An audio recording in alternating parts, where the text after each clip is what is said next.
My friends, let's make your solos that much better right away. We're going to talk about two things: rhythmic phrasing, which I have talked about a whole lot, and sing-alongable melodic solos. And what I mean by that is moving up and down in your melodic lines by a second or a third. No jumps any bigger than that. It sort of mimics the human voice as we're speaking, and it's really digestible to the ear. What's really nice is if I'm in A minor here and I do that,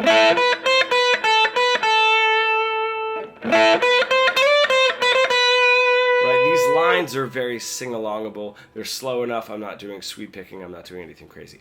There is always a time for that, which is great. We can really get into guitar mode, and that is a little bit more of like human voice melodic mode, which is really nice. The cool thing is, within that, moving up and down a scale of seconds and thirds for your sort of melodic motifs, let's just say, is adding larger jumps. Sometimes it pulls the ear in and it adds like a little bit of an element of surprise without getting too far off into, you know, your sort of sweep picking and tapping and such. So if I have that same idea,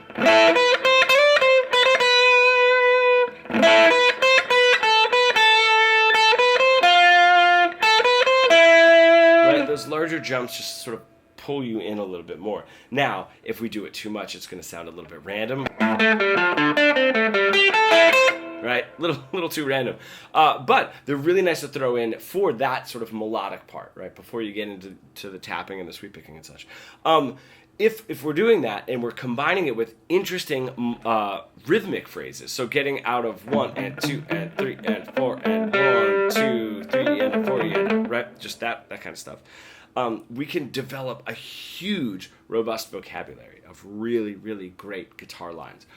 What I want you to do is listen to at least the beginning part of the solo for Hotel California. I'm not going to play it now. I'm not going to do a deep dive. There are a million guitar tutorials on that guitar solo. But tap out those phrases rhythmically. Almost take the notes out and just like tap it out and see how cool those rhythmic phrases are. And they're not just 1 and 2 and 3 and right. They're not like super boring, as well as moving up in that sort of like melodic, mimicking the human voice phrases, as well as those bigger intervals, right? Bigger interval jumps of like a fifth or a flat sixth or whatever it is to pull the ear in. It's why that solo is so interesting, especially in the first half of it.